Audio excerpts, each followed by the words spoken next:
एक वीडियो है जो सोशल मीडिया पे बहुत ज़्यादा वायरल हो रहा है। जी हाँ, मैं उसी वीडियो की बात कर रही हूँ जिसमें एक महिला रिपोर्टर पीछे से प्रधानमंत्री से सवाल पूछ रही है और प्रधानमंत्री उसको इग्नोर करके निकल रहे हैं। जी हाँ, उनके पास सारे लाइट्स, कैमरा, एक्शन है। ऐसा लग रहा है प्रधानमंत्री खुद कॉट इन एक्शन हो चुके हैं। उस वीडियो में एक्चुअल में ऐसा है क्या और वीडियो कहाँ की है और वो इतनी ज़्यादा फेमस क्यों हो रही है? और कौन है ये महिला जर्नलिस्ट जो इतने टाइम से इतनी फेमस हो चुकी है कि ट्विटर के अंदर पहले उनके 400 फॉलोअर्स थे और अब करीबन 15,000 से ऊपर हो गए हैं। आइए इन सब चीजों के ऊपर बात करते हैं कि शुरुआत इन सब चीजों की कहां से हुई है। सो बेसिकली हम सबको पता है कि प्रधानमंत्री कैसे अपने इंटरनेशनल दौरे पे निकले थे। यूएई, स्वीडन, इटली, नॉर्वे, इन सारी जगहों पे वो अपनी बायलैटरल ट्रेड टॉक से रिलेटेड बातें कर रहे थे। साथ ही साथ उन्होंने बायलैटरल ट्रेड भी की। यूएई के साथ उन्होंने पेट्रोलियम की ट्रेड की। अब वो पहुंचे थे नॉर्वे। नॉर्वे में पहुंचते उनका बहुत अच्छा वेलकम हुआ। फिर से वहां पर बसी हुई जो बंगाली सोसाइटी है उन्होंने बहुत अच्छे से उनका स्वागत किया। इतने ही नहीं, नॉर्वे के जो प्रधानमंत्री और प्रेसिडेंट है उन दोनों लोगों ने उनसे बातचीत की, चीजें हुई और जब वो कॉन्फ्रेंस रूम से निकल रहे थे उसी टाइम पर प्रधानमंत्री से वहां के सारे प्रेस में से एक औरत ने एक सवाल पूछा। उन्होंने बोला कि क्या आप मेरे उत्तर का आंसर देंगे? उन्होंने बोला कि आप इतने बड़े देश के इतने बड़े व्यक्ति हैं कि आप मेरे क्वेश्चन का आंसर देंगे? तब प्रधानमंत्री ने उनकी पूरी बातों को अनकहा कह दिया और इतना ही नहीं, वो वहां से निकल गए। जब वो वहां से जाने लगे तो वो रिपोर्टर पीछे पीछे उनके आने लगी और जब उनके पीछे वो आ रही थी तो नॉर्वेजियन के जो सिक्योरिटी गार्ड्स थे उन लोगों ने उसको मना कर दिया और वहां से वापस भेज दिया। इन सब चीजों पे वो जो नॉर्वेजियन फीमेल रिपोर्टर थी जिनका नाम हेल लिंग था, हेल इतना ज्यादा क्रोधित हो गई कि उन्होंने एक्स पर ये पूरी की पूरी घटना बताई। उन्होंने बताया कि कैसे मैंने सवाल पूछा और इंडिया जैसे भावी देश या फिर मैं बोलूँ इतने बड़े देश के जो प्रधानमंत्री है उन्होंने मेरे क्वेश्चन का जवाब देना जरूरी नहीं समझा। उसके बाद से उन्होंने ये सारी गठन चीजें बता दी सोशल मीडिया के ऊपर। जब वो आगे आई तब उनको इनविटेशन आया एमईए की जो मीडिया प्रेस ब्रीफिंग थी उससे कि आप प्लीज यहाँ पर आके अपने सवाल पूछिए। जब हेल वहां पर पहुंची तो हेल ने वहां पर एमईए के जो चीफ बैठे थे उनसे सवाल पूछना शुरू किया। उन्होंने पूछा कि नॉर्वे इस दुनिया में प्रेस फ्रीडम के लिए जाना जाता है। क्या नॉर्वे जैसे देश को आपके इंडिया जैसे देश पर भरोसा करना चाहिए? क्या जो आपकी सिविलाइजेशन है 1.3 बिलियन की वो ट्रस्ट वर्दी है? जबकि वहां पे इंडिया के अंदर इतने ढेर सारे ह्यूमन राइट इश्यूज हो रहे हैं, इतना सब कुछ चल रहा है, तो क्या हम आप पे ट्रस्ट कर सकते हैं? ये बहुत बड़ा क्वेश्चन मार्क नॉर्वे की इस जर्नलिस्ट ने हमारे सामने रेस कर दिया। और इंडिया की जो इमेज है वो ऑलमोस्ट सबके हाथों में, कहते हैं ना कि एमईए के चीफ के हाथों में एक तरीके से बस बहुत नाजुक तरीके से रह गई। अगर वहां पे वो सही आंसर नहीं करते तो पूरे दुनिया के अंदर हमारी थू थू हाहाकार होती कि हम कैसे एक जर्नलिस्ट का सवाल भी केटर नहीं कर पाए और हम वर्ल्ड की सबसे बड़ी डेमोक्रेसी हैं। तब फिर एमईए चीफ सामने आते हैं, वो बोलते हैं कि हम इस दुनिया में लोकतांत्रिक तरीके से चल रहे हैं, हमारे देश के अंदर फ्रीडम, प्रेस फ्रीडम भी है। साथ ही साथ उन्होंने ये भी बोला, इस तरीके की चीजें मेंशन की कि कैसे हमने G20 एआई समिट जैसी चीजों को वहां पे केटर किया। उस टाइम पे रशिया और यूएस के बीच में इतने ढेर सारे तनाव थे, उसके बावजूद भी इतने बड़े प्लेटफॉर्म पे चीजों को एग्जीक्यूट किया गया। भारत की सिविलाइजेशन बहुत पुरानी है, भारत ने नॉर्वे का बहुत अच्छा साथ भी दिया है।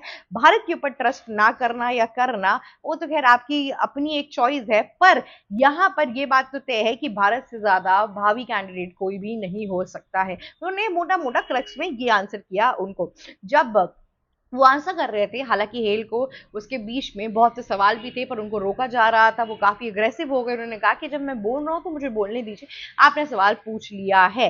अब इन सब चीजों के ऊपर एक और वारदात सामने आई जहां पर राहुल गांधी इस चीज को रिपोर्ट करते हुए बोलते गए कि अगर प्रधानमंत्री के पास कुछ छुपाने के लिए था ही नहीं तब वो क्यों भाग रहे थे। इस टाइम पे पूरे ऑपोजिशन के अंदर सिर्फ यही बात चल रही है। सोशल मीडिया पे ये वीडियो अभी तक अत्यधिक वायरल हो चुका है। और तो और हेल के जो फॉलोअर्स है वो तो मैंने आपको बताया कि कैसे बढ़ चुके हैं। उन्होंने फिर से सोशल मीडिया का सहारा लिया और वहां पे इस पूरे क्वेश्चन का अपने तरीके से आंसर किया। उन्होंने ये भी बताया कि पूरी की पूरी कंट्रोवर्सी के बाद से उनका सोशल मीडिया प्लेटफॉर्म्स जो पेजेस बने हुए हैं उन सारे प्लेटफॉर्म्स पे उनको सस्पेंड करने की बात की जा रही है। साथ ही साथ सस्पेंड करने की कोशिश भी बहुत दिनों से ट्राई हो रही है जब से ये पूरा इंसिडेंट हुआ है।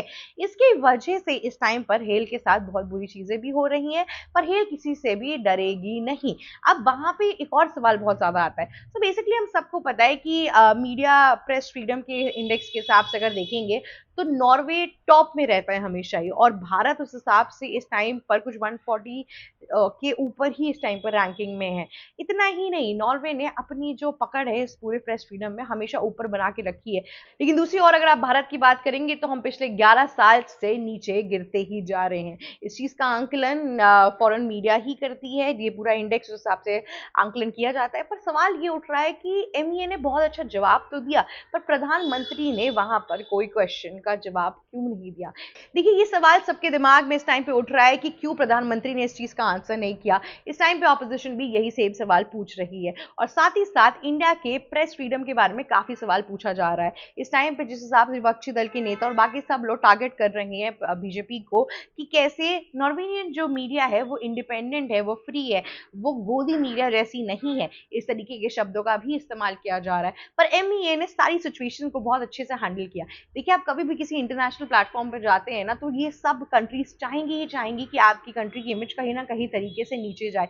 एक तरीके से अगर आप देखेंगे तो हेल की इस टाइम पे लोकप्रियता है, पर उसके बावजूद भी हमारे देश की इमेज के लिए हमें डिफेंड करना चीज़ों को ज़रूरी है। हमारे देश की जो प्रॉब्लम्स है वो हम आपसी तौर पे सॉल्व कर सकते हैं, पर हमेशा इंटरनेशनल मीडिया के सामने जाकर उनको और अवसर नहीं देना चाहिए कि कैसे वो हमारे देश की खिल्ली उड़ाएंगे। और यहाँ पे एमईए ने हर चीज़ को बहुत बखूबी आंसर किया। उस आंसर के बाद से वो वीडियो एस जयशंकर की वाली वीडियो याद है कि यूरोप सबसे बड़ा बायर है नेचुरल गैसेस और इन सब चीज़ों का रशिया से, तो हमें क्यों ट्रम्प बोल रहे हैं, हम पे क्यों टैरिफ लगा रहे हैं। उस ऐतिहासिक वीडियो के बाद से अब एमईए की तरफ से ये जो वीडियो आई है ये बहुत ज़्यादा वायरल हो गई है।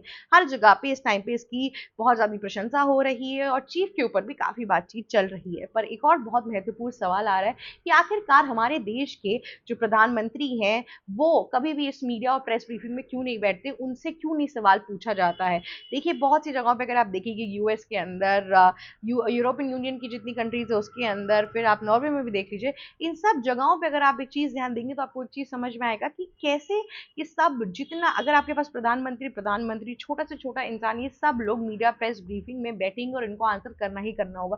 पर भारत के अंदर ऐसी प्रथाएं अब खत्म हो चुकी हैं या फिर कभी भी ढंग से ला ही नहीं गई। तो अब देखना बहुत ज्यादा जरूरी है कि इस पे और बीजेपी क्या विचार करती है, आगे जाके इन सारी चीजों की ब्रीफिंग और इन सब चीजों में प्रधानमंत्री आएंगे कि नहीं आएंगे, और नहीं तो कब तक ऐसे चलता रहेगा। आज के लिए बस इतना ही। अगर आपको वीडियो अच्छी लगी है तो लाइक, शेयर, सब्सक्राइब और कमेंट करना बिल्कुल भी मत भूलिएगा। जाते जाते बेल आइकन भी हिट कर दीजिएगा। Thank you so much for watching our video. Subscribe to News Vigil Hindi now. Stay tuned for the right analysis of every major world news.